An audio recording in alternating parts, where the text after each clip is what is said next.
falta un día menos. Si Jesucristo dijo, cuando empezó a predicar el Evangelio en el año 27 de nuestra era, empezó a predicar, dijo, el reino de los cielos se ha acercado. Para Dios, un día es como 1000 años, y 1000 años como un día. Cuando Jesucristo aparece en la escena, ya habían pasado 4000 años desde la creación de Adán. Y aparece el segundo Adán. Y ahora, para Dios, eso eran 4 días. Para nosotros son 4000 años. O sea que no podemos decir que el Señor tarda su promesa. Ahora han pasado 2 días más desde el punto de vista de Dios. Han pasado 2000 años más. O sea que van prácticamente 6 días. Y ese sexto día está a punto de concluir, como nos lo demuestran los acontecimientos en el mundo, cuando se está preparando la tercera guerra mundial, de la cual se hizo referencia hace un momento, de que la gente ya la ve venir. Los reyes del Oriente, la Unión Euroasiática, organizada por Putin, y los dirigentes de China, se preparan sin saber, nosotros sabemos, para el desenlace final de esta época y de la historia humana tal como la hemos conocido.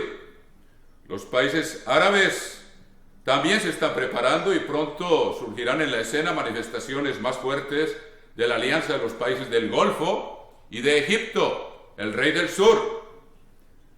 Y Europa se prepara también como las potencias de Occidente, que se enfrentarán primero con el sur y luego con el oriente, y luego el oriente con Occidente y el resto del mundo, cuando haya un contraataque de parte de los reyes del oriente, que lo vemos ya formándose en el horizonte, y sabemos que inmediatamente, antes de que el ser humano se extinga a sí mismo, aparece Jesucristo sobre las nubes del cielo para poner fin a la locura humana y establecer el reino de Dios, para el cual debemos estarnos preparando día a día, porque ahora está un día más cerca desde nuestro punto de vista, y ciertamente desde el punto de vista de Dios, como dice la última frase del libro del Apocalipsis, la dice claramente, y la dijo el apóstol Juan, la escribió inspirado por Dios, dice,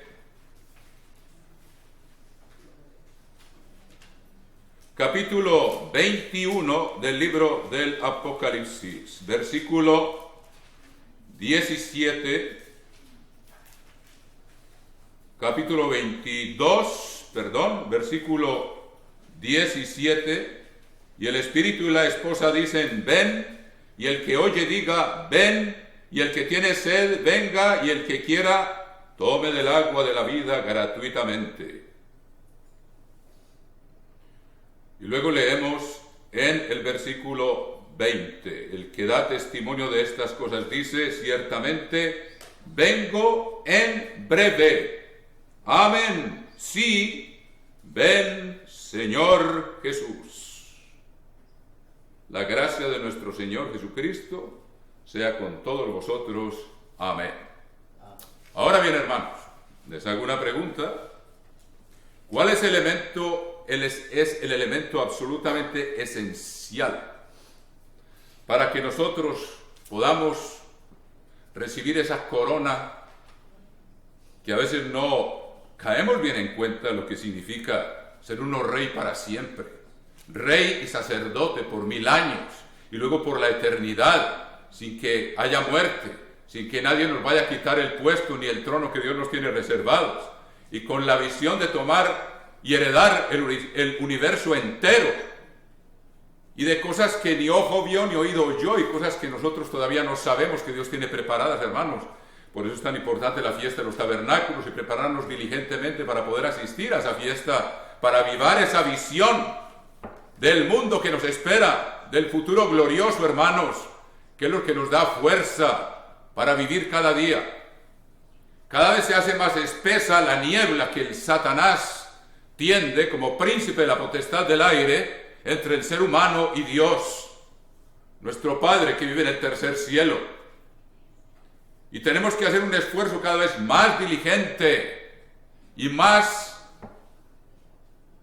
poderoso y ferviente para romper esa niebla que es como el nudo de distracciones que nos pone Satanás, hermanos, para impedirnos tener un contacto continuo e íntimo con Dios, nuestro Padre, y con Jesucristo, a lo cual estamos destinados por la eternidad, y nos quiere cortar. Es una conspiración satánica, literalmente. O sea, hermanos, que tenemos que ser diligentes en nuestra vida diaria. Ahora, volviendo a la pregunta que les hacía, ¿cuál es el elemento esencial para poder entrar en ese reino? ¿Cuál es ese elemento? Bueno, pues veamos algo aquí en el capítulo 19 del Evangelio de Mateo, escritura que ustedes todos conocen muy bien, y dice en el versículo 16, Mateo 19, 16. Entonces vino uno y le dijo: Maestro bueno, ¿qué bien haré para heredar la vida eterna? Jamás morir, vivir para siempre, sin ningún temor, cuando Dios enjugará toda lágrima de los ojos, cuando todo este valle de lágrimas habrá concluido, hermanos, habrá un futuro glorioso que nos espera. Y miramos lo que dice en la segunda parte del versículo 17.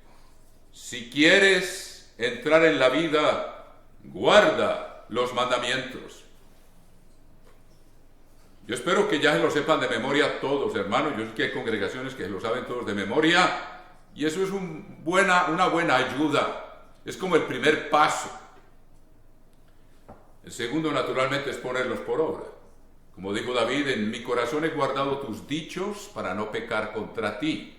O sea que ayuda mucho el saberlos de memoria. Por ahí estuve poniendo a prueba una congregación de cuyo nombre no quiero acordarme, y ninguno me pudo dar los 10 mandamientos en perfecto orden y con precisión exacta, lo cual no es mucho exigirle a nadie que se los aprenda, hermanos, por favor. Recuerden que ese es: en mi corazón he guardado tus dichos para no pecar contra ti. Cuando uno se lo sabe de memoria, de corazón, como les he explicado en inglés, by heart, quiere decir de memoria. En francés, par cœur, quiere decir de memoria. O sea que los tiene uno ahí ya metidos como parte de uno, y es más fácil hacerle frente a la tentación y sacar la espada del Espíritu cuando uno puede decir: escrito está, no cometerás adulterio, aunque sea en el corazón, aunque sea en la imaginación. Pero, hermanos, Jesucristo le dice: si quieres entrar en la vida, guarda los mandamientos. Pero hay algo más que hace falta ahí. Hay un elemento que hay que agregarle a esa combinación para que se pueda cumplir esa entrada en la vida eterna. Ustedes conocen la respuesta. ¿Cuál es esa respuesta? Está muy bien guardar los mandamientos, pero hay que decir algo más. ¿Qué dijo Jesucristo? Escúchenme bien: el que persevere hasta el fin será salvo. El que persevere hasta el fin. No basta haberlos guardado por cierto periodo de tiempo, muy diligentes, con mucho celo, con mucho entusiasmo, con el primer amor. Y resulta que después el primer amor se esfuma y viene una negligencia o un descuido, por haberse aumentado la maldad. Como les digo en cada sermón, el amor de muchos se enfriará. ¿Qué es amor? Ustedes lo saben, este es el amor. 1 Juan 5:3, que guardemos sus mandamientos, y sus mandamientos no son gravosos. Así que, hermanos, no basta estar guardando los mandamientos muy diligentemente, eso es necesario. ¿Qué hay que agregarle?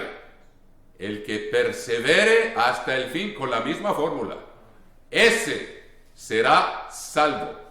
O sea que es esencial, hermanos, entender lo que significa la perseverancia, porque podría llegar a ser una palabra abstracta. Oh sí, perseverar, ¿cómo no? Portarse bien. ¿Cómo persevero? ¿En qué consiste esa perseverancia? ¿Representa acaso algo como lo explicó, lo mencionó nuestro hermano Oscar Medina en el sermoncillo, algo que debe hacerse a diario, representa la perseverancia, una disciplina diaria para que se pueda cumplir hasta el fin. Si no lo estamos haciendo, hermanos, si por un tiempo, con mucho amor y mucho entusiasmo, estamos guardando con celo los mandamientos y luego nos relajamos, hermanos, y empezamos a estar a medias, como dice Jesucristo, porque no eres ni frío ni caliente, estoy a punto de vomitarte de mi boca, cuando se pierde ese celo, ese entusiasmo, esa visión del reino que nos espera, que ya está cada día más cerca. Y mientras más se acerca, más se entibia la iglesia, tal como Cristo nos lo advirtió, porque Satanás, como les dije al principio, aumenta su conspiración y hace más densa la niebla, como príncipe de la potestad del aire. Todos estamos irradiados, hermanos, físicamente, literalmente, hermanos, ahora con tanto teléfono celular, tanto computador, tantas antenas, el ser humano está irradiado por todos lados. Y no solamente de forma invisible, que nosotros no nos damos cuenta, sino que cuando prendemos los aparatos, ahí está. Y eso se convierte en una niebla que es difícil de disipar para poder penetrar hasta el tercer cielo, a lo cual debemos hacer y esforzarnos a diario por romper esa niebla y no dejarnos entorpecer y cegar en nuestro camino estrecho porque no vemos bien, hermanos. O sea que es necesario perseverar hasta el fin. ¿Por qué? Veamos, por ejemplo, lo que dice nuestro Dios por medio de sus profetas en el profeta Ezequiel, capítulo 33. Dice a partir del versículo 10.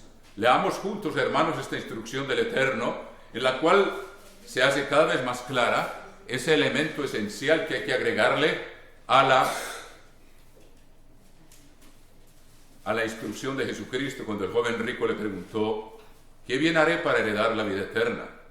Si quieres entrar en la vida, guarda los mandamientos. Y les dijo cuáles eran. Le mencionó como 5 para que no hubiera duda que estaba hablando de los 10 mandamientos, que es el número 10 por medio del cual estamos siendo juzgados ahora. El juicio comienza por la casa de Dios.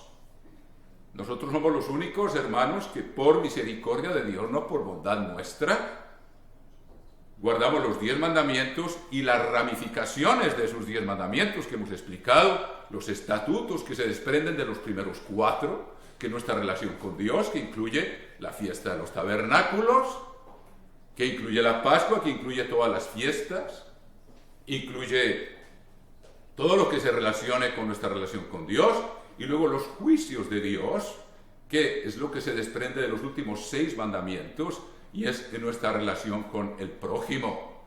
¿Qué hay que hacer cuando alguien le ha robado a otro? Debe restituir, y restituir más de lo que se robó, como hizo Zaqueo. Recuerden eso, hermanos. Es cosas que debemos de tomar muy en serio. Ahora bien, veamos lo que Dios nos dice acerca de la importancia de perseverar hasta el fin, y lo podemos entender aquí por medio de esta escritura. Capítulo 33, versículo 10. Tú pues, hijo de hombre, di a la casa de Israel: vosotros habéis hablado así diciendo, nuestras rebeliones y nuestros pecados están sobre nosotros, y a causa de ellos somos consumidos. ¿Cómo pues viviremos? Versículo 11. Diles: vivo yo, dice el Eterno, el Señor, que no quiero la muerte del impío. Es muy importante saber eso. Dios no quiere que nadie se pierda. Ahí lo lee. Y miren, lo vamos a leer otra vez para que, porque hay gente que dice: oh, la predestinación, Dios debe saber quién se va a perder. Dios lo sabe todo. Hermano, la misma palabra de Dios nos responde, porque hay gente, ahora que se me ocurre eso, hay gente que cree que de todos modos hay gente, por mucho que se esfuerce, está condenada a irse al lago de fuego, lo cual no es cierto. Vamos a dejar, Dios primero, aquí vamos a tener 3 testigos. Voy a hacer esta pequeña explicación acá, porque yo sé que hay gente confundida con esto. Lo primero que dice es: vivo yo, dice el Eterno, que no quiero la muerte del impío, sino que se vuelva el impío de su camino y que viva. Esto es Ezequiel 33, 11. Volveos. ¿Qué quiere decir? Arrepentíos. Arrepentíos de vuestros malos caminos, ¿Por qué moriréis, oh casa de Israel, la cual somos nosotros hoy? Además del Israel físico, nosotros somos el Israel espiritual, que se compone de un remanente del Israel físico que ha aceptado, unos pocos, que han aceptado el Evangelio, la predicación de Jesucristo, la predicación de los 12 apóstoles que fueron enviados a las 12 tribus perdidas, a las ovejas perdidas de la casa de Israel, y los que, por medio del ministerio del apóstol Pablo, y de ahí en adelante, fueron agregados a ese árbol de Israel, como las ramas que se arrancan del olivo silvestre, de los que no eran parte físicamente descendientes de Abraham, de Isaac y de Jacob. Sin embargo, Dios agarra las ramas del olivo silvestre y las injerta en Israel, de manera que nosotros hemos sido injertados por el Espíritu de Dios, de manera que Dios dice, no todos los que descienden de Israel son israelitas, está en Romanos 9, sino los que son hijos de la promesa. ¿Cuál es la promesa? Está en Romanos 9, aquí les estoy dando de paso esto, pero es una maravilla. La promesa, ¿cuál era? Que les dijo Jesucristo, no os vayáis de Jerusalén hasta que recibáis la promesa. ¿Cuál promesa? El Espíritu Santo. O sea que el que es engendrado por Dios el Padre, Abraham era figura de Dios el Padre. Abraham fue y sacrificó a su hijo, o lo iba a sacrificar, pero en su mente era como si ya estuviera muerto. Y Dios entregó también a su hijo. Y resulta que ahora un hijo de Abraham, que estaba siendo figura del Padre, cuando Dios mismo nos engendra con su Espíritu, que dice, somos contados como descendientes, hermanos. Somos la casa de Israel, con los cuales Dios está haciendo el nuevo pacto, hermanos. Hay maravillas por todos lados en la palabra de Dios. O sea que Dios, una persona puede ser de cualquier nacionalidad, del último rincón del mundo. Si Dios el Padre la llama, y nadie puede venir a Cristo si el Padre no la llama. Por eso dijo, hay muchas ovejas que no son de este redil. Ellas también deben de venir y habrá un solo rebaño y un solo pastor. Si Dios llama a una persona, la persona se arrepiente y es bautizada y es engendrada por Dios el Padre, es contado como descendiente de Israel y se convierte en el Israel de Dios. Los vencedores, eso es lo que significa. Los que tienen que perseverar hasta el fin. El que guardare mis obras hasta el fin le daré autoridad sobre las naciones. Pero tiene que guardar esos mandamientos con los cuales va a gobernar hasta el fin. Si no, no sirve. Aunque lo haya hecho por determinado tiempo con gran celo y gran fervor. Si no perseveramos hasta el fin, no estaremos ahí para gobernar al mundo, hermanos. Entonces, les estaba explicando que Dios no quiere que nadie se pierda. Ahí tiene la primera en Ezequiel. Y hay más, pero vamos a leer aquí en 1 Timoteo otra palabra de el capítulo 2 de 1 Timoteo. 1 Timoteo capítulo 2. Porque esto es bueno y agradable, versículo 3. 1 Timoteo 2, 3. Porque esto es bueno y agradable delante de Dios nuestro Salvador, el cual quiere que todos los hombres sean salvos. Ahí está escrito lo mismo que está en Ezequiel. O sea que la voluntad de Dios no es que nadie se pierda. Entonces no puede decir, Dios ya sabe que hay gente que se va para el lago de fuego. Esa es decisión de la persona, no es decisión de Dios.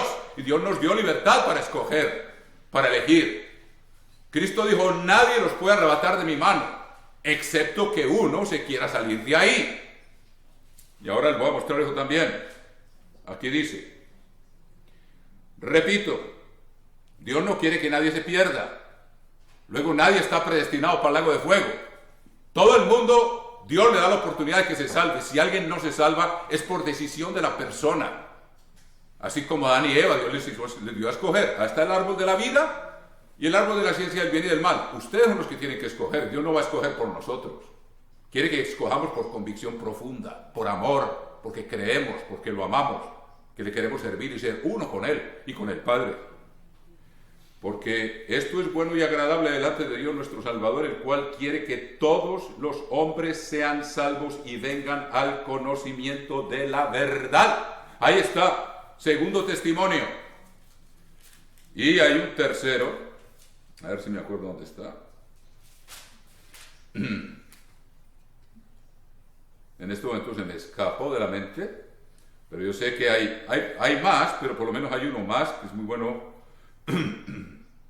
Veamos, por ejemplo, dice en 2 Timoteo 2:11. Ya me acordé, hermanos, perdón, pero leamos esta para que ustedes vean que si alguien no se salva, si alguien no persevera hasta el fin, es decisión de esa persona, no es decisión de Dios. Ya hemos demostrado con 2 escrituras que Dios no quiere que nadie se pierda y quiera que todos se arrepientan. Si alguien no se salva, aún de los que están en la iglesia, hermanos, y de los que hemos recibido el Espíritu Santo, aún no hemos llegado al fin. Tenemos esa condición de perseverar hasta el fin, y Dios nos da todos los elementos necesarios para que perseveremos hasta el fin. Si no lo hacemos, es asunto nuestro. Dios nada tiene que ver si alguien se pierde. Dios le dio la sangre de su Hijo para perdonarlo y rescatarlo. Dios hizo todo y luego nos da su Espíritu, que nos guía y nos da su palabra y nos da su iglesia. O sea, hermanos, ahora miren esto. 2 Timoteo 2:11. Palabra fiel es esta: si somos muertos con Él, también viviremos con Él. O sea que hay que crucificar todas las tendencias de la carne que nos quiere llevar cautivos a la ley del pecado. Eso hay que hacerlo morir. El viejo hombre tiene que morir, sepultado en el bautismo. Y si lo dejamos muerto y no lo revivimos, sino que todos los días tomamos esa cruz que Cristo dice: el que quiera seguir en pos de mí, niéguese a sí mismo cada día, tome su cruz cada día y sígame. Si hacemos eso a diario, eso es perseverar hasta el fin, es tomar la cruz cada día. Léanlo, está en Lucas capítulo 9. O sea que es un ejercicio diario. La perseverancia es un ejercicio diario, una disciplina. ¿Qué dijo Jesucristo? Bástale al discípulo ser como su maestro. Él quiere que seamos como Él. ¿Y qué hizo Él? Jamás pecó, siempre se negó a sí mismo para obedecer al Padre. Y a nosotros nos da la gran misericordia de que si pecamos, como lo explicó también nuestro hermano Oscar Medina, nos arrepentimos, confesamos nuestro pecado, le pedimos perdón a Dios y seguimos el camino. No nos quedamos en el pecado, nos levantamos y seguimos, hermanos. 7 veces cae el justo y vuelve a levantarse, mas los impíos caerán en el mal, dice el libro de los Proverbios. Muy bien, veamos entonces esto para que ustedes entiendan que muchos son llamados y pocos escogidos. Dios llama y Dios quiere que nadie se pierda, pero depende de nosotros, hermanos. Lo repito, 1 Timoteo 2:11, palabra fiel es esta, palabra fiel. Si somos muertos con Él, también viviremos con Él. Ese morir quiere decir que el hombre viejo no vuelve a dominar nuestra vida, sino que lo hacemos morir a diario. Todo lo que es concupiscencia, todo lo que es tendencia a infringir la ley de Dios es una lucha que no termina mientras estemos en la carne. Perseverar hasta el fin es tomar la cruz cada día. Los que son de Cristo han crucificado la carne con sus pasiones y deseos todos los días. Eso es perseverar, hermanos. Palabra fiel es esta: si somos muertos con Él, también viviremos con Él. Si sufrimos, también reinaremos con Él, porque uno tiene que aprender, y Dios se vale del sufrimiento, como lo hemos explicado, para perfeccionar nuestro carácter. Jesucristo, por lo que padeció, aprendió la obediencia. Él era Dios antes, no podía ser tentado. Vino y se hizo carne, y se expuso a ser tentado, como cualquiera de nosotros, como lo dice claramente Hebreos 4. Se expuso a lo mismo que estamos nosotros, para mostrar que sí se puede vencer con el poder de Él y que nosotros solos no podemos, como también fue explicado en el sermoncillo. Si sufrimos, también reinaremos con Él. ¿Por qué? Porque Dios habrá perfeccionado nuestro carácter como el de su Hijo, para que podamos reinar con Él y tener un gobierno perfecto. Si le negaremos, Él también nos negará. O sea que si uno niega, nosotros somos los que lo vamos a negar. Él no nos va a negar. Él dijo: mis ovejas nadie las puede arrebatar de mi mano. Por parte de Dios no es posible. Mírenlo, está en Juan capítulo 10. Juan capítulo 10, y no me pierdan esta escritura que vamos para allá otra vez. Juan 10 dice, 10:27, Juan 10:27, mis ovejas oyen mi voz, y yo las conozco y me siguen, y yo les doy vida eterna, y no perecerán jamás, ni nadie las arrebatará de mi mano. A veces hay gente que se ofende, hermanos, en la iglesia, que porque fulanito lo miró feo, o porque el otro no lo saludó, o porque pasaron y lo empujaron y ni siquiera lo saludaron. Hermanos, si uno se ofende y deja de llegar a la congregación porque se desanima por la conducta de los demás, hermanos, porque estamos muy crudos todavía. Aquí dice, ninguno las puede arrebatar de mi mano. Si uno permite que otra persona se convierta en piedra de tropiezo para uno, hermanos, porque no estamos agarrados de Cristo, no estamos en la mano de Él, o nos queremos salir de ahí porque nuestro orgullo es demasiado grande todavía y se siente muy ofendido.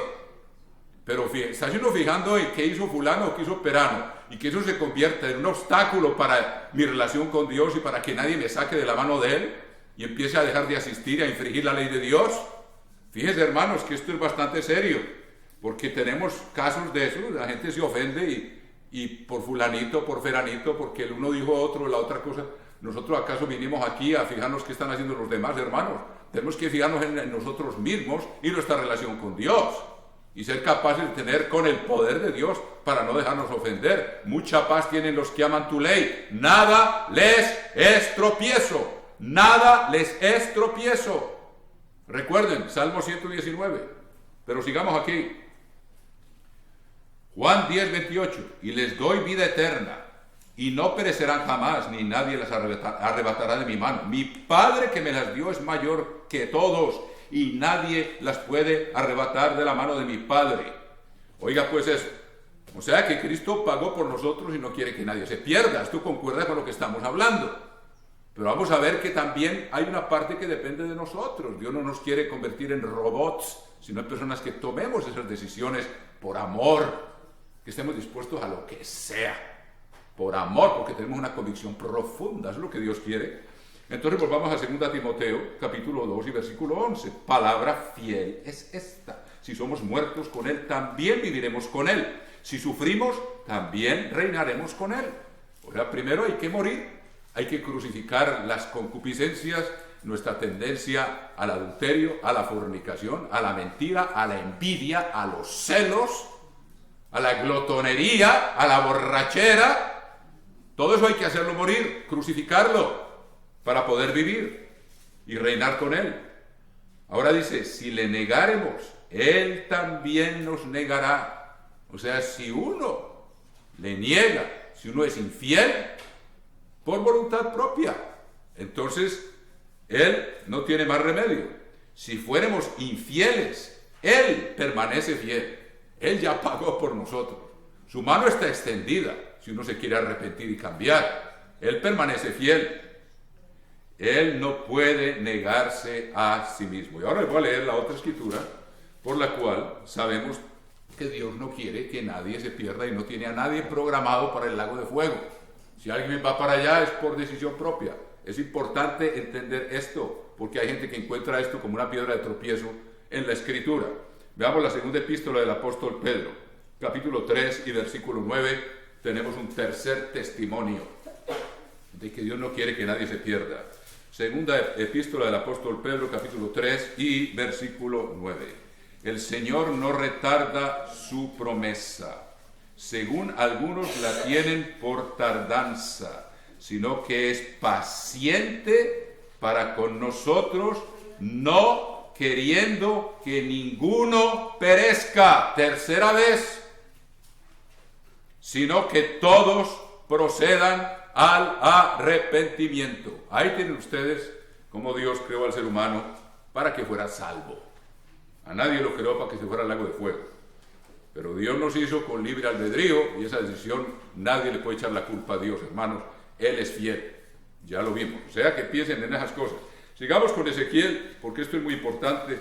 Estamos explicando cómo es esencial no únicamente obedecer los mandamientos y los estatutos y los juicios de Dios, que hemos estudiado ya en varias ocasiones y tendremos que seguir repitiendo eso, sino que hay que perseverar hasta el fin.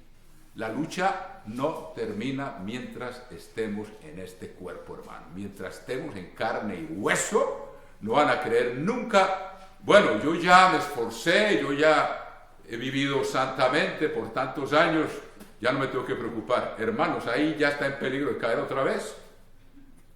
Tenemos que mantener esa humildad, como también es muy interesante todo lo que fue mencionado en el sermoncillo por don Oscar. Una vez más, Ezequiel 33:10. Tú pues, hijo de hombre, di a la casa de Israel, vosotros habéis hablado así diciendo, nuestras rebeliones y nuestros pecados están sobre nosotros, y a causa de ellos somos consumidos. ¿Cómo pues viviremos? Diles, vivo yo, dice el Eterno el Señor, que no quiero la muerte del impío. Recuerden, está esta escritura, está 1 Timoteo y está 2 Epístola del apóstol Pedro, donde se afirma que Dios no quiere que nadie se pierda, sino que se vuelva el impío de su camino. Volverse significa arrepentirse, cambiar, dejar de pecar y que viva. Volveos, volveos, arrepentíos, arrepentíos. Las palabras que Jesucristo utilizó cuando empezó a predicar el Evangelio. Dijo, arrepentíos porque el reino de los cielos se ha acercado. Volveos de vuestros malos caminos, ¿por qué moriréis, oh casa de Israel? O sea, Dios le suplica, nos suplica que nos arrepintamos para que no muramos. Y tú, hijo de hombre, di a los hijos de tu pueblo, la justicia del justo no lo librará el día que se rebelare. O sea, pueden haber sido 30 años, 40 años o 10 años que ha vivido muy piadosamente, muy religiosamente. Y resulta que de un momento a otro, engañado, de una manera o de otra, decide que va a empezar a transgredir. Por ejemplo, hay personas que han decidido, yo no asisto más a la iglesia, creen que la iglesia está llena de defectos. A veces ocurre cuando uno no se ve bien uno mismo y tiene una viga que le impide ver lo que está en los demás y no se ve uno como uno es, hermanos, y resulta que decide, yo no voy a volver a asistir. A partir de ese momento empieza a transgredir la ley de Dios, porque como lo mencionó el señor Orrego, don Cristian, dice, mire usted, hay que perseverar hasta el fin. El momento en que uno deja de congregarse, porque cree que ya la congregación está desviada, y francamente que está desviado es el que toma esa decisión. Aquí dice, en Hebreos capítulo 10, versículo 23, hablando de perseverar hasta el fin, 10:23, ¿qué dice? Mantengamos firme sin fluctuar, o sea, perseverando cada día, no para arriba y para abajo. Y ahora vamos a leer eso. Por ejemplo, hay gente que dice, bueno, ¿y usted cuándo fue la última vez que oró? Bueno, hace como 8 días que no oro. Y la última vez que estudió la Biblia, bueno, pues 3 o 4 o 5 días o un mes que no he estudiado la Biblia. Hermanos, ahora vamos a ver que todo eso está incluido dentro de la fórmula de la perseverancia. Pero estudiamos esto aquí. Volvamos, como les digo, aquí, Hebreos capítulo 10, versículo 23. Mantengamos firme, sin fluctuar, la profesión de nuestra esperanza. ¿Cuál es nuestra esperanza? La vida eterna, entrar en el reino de Dios, reinar con Jesucristo, en paz y alegría, a tu diestra, delicias para siempre, como dice el Salmo 16. Mantengamos firmes sin fluctuar, versículo 23, capítulo 10 de Hebreos, sin fluctuar, no con altibajo, sino como un discípulo. El discípulo es el que se disciplina. Jesucristo era disciplinado, siempre, jamás descuidó su contacto con el Padre, jamás. Debemos seguir sus huellas, hermanos. Mantengamos firmes sin fluctuar la profesión de nuestra esperanza, que es lo que nos guía a nosotros día a día. la visión de ese reino glorioso que se acerca. Porque fiel es el que prometió. Y considerémonos unos a otros para estimularnos al amor y a las buenas obras, no dejando de congregarnos como algunos tienen por costumbre, sino exhortándonos, y tanto más cuanto veis que aquel día se acerca.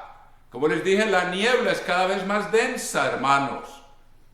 Y cuando se acerque el día es cuando más tibios estamos. Y cuando más dura debe ser nuestra batalla para vencer y romper la niebla con la luz de Dios, como el rompenieblas que llaman en los vehículos, para penetrar hasta el tercer cielo y neutralizar la influencia del príncipe de la potestad del aire. O sea que el que deja de congregarse porque cree que está por encima de todos los demás, está infringiendo la ley de Dios.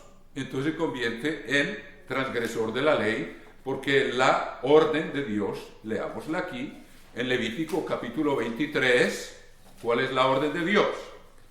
Capítulo 23 del Levítico dice, y versículo 3, 6 días se trabajará, mas el séptimo día es sábado, santa convocación, ningún trabajo haréis, santa convocación.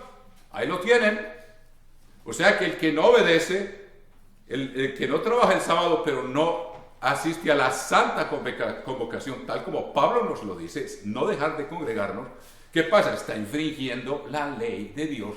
Cuando cree que está mejor que los demás, resulta que se convierte en transgresor de la ley, hermanos.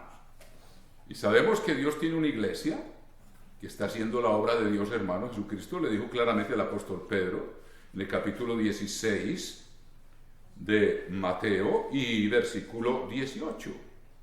Mateo 16, 18. Y yo también te digo que tú eres Pedro, quiere decir una piedrita.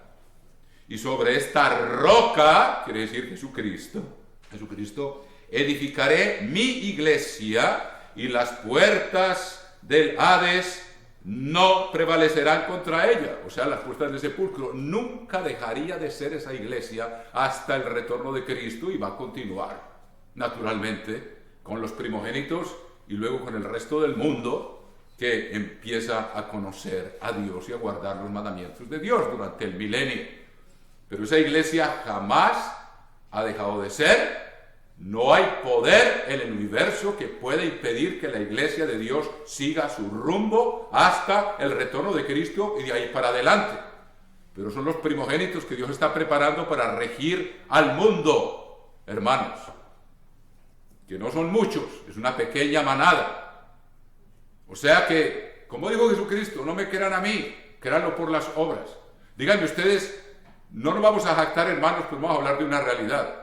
¿Qué otra obra? Y nosotros que estamos en el mundo hispano, está proclamando el evangelio del reino de Dios, obedeciendo la orden de Jesucristo. Me seréis testigos en Jerusalén, en Judea, en Samaria y hasta lo último de la tierra, que literalmente estamos proclamando el evangelio. Y yo he visto los frutos en la Tierra del Fuego, en la ciudad de Río Grande, donde don Enrique Cataño y su familia están recibiendo gente nueva que está llegando porque han oído la predicación, hermanos, y están empezando a guardar los mandamientos de Dios y están felices. Y les envío un saludo muy cariñoso a Andrea y a Nancy y a los nuevos que están allá, que tuve el placer de conocer cuando pasé por ahí. La palabra de Dios no vuelve vacía. Hay 11 solicitudes de bautismo en México, gente que se está bautizando para ser parte del reino de Dios. La obra sigue, hermanos. Estamos en todos los países de Suramérica de habla hispana: Colombia, Venezuela, Ecuador, Perú, Bolivia, Chile, Argentina, Uruguay, Paraguay, no sé si me falta alguno. Todos los países, por lo menos ya estamos abordando esos países con el mensaje del evangelio del reino de Dios, hermanos, predicándoles la verdad.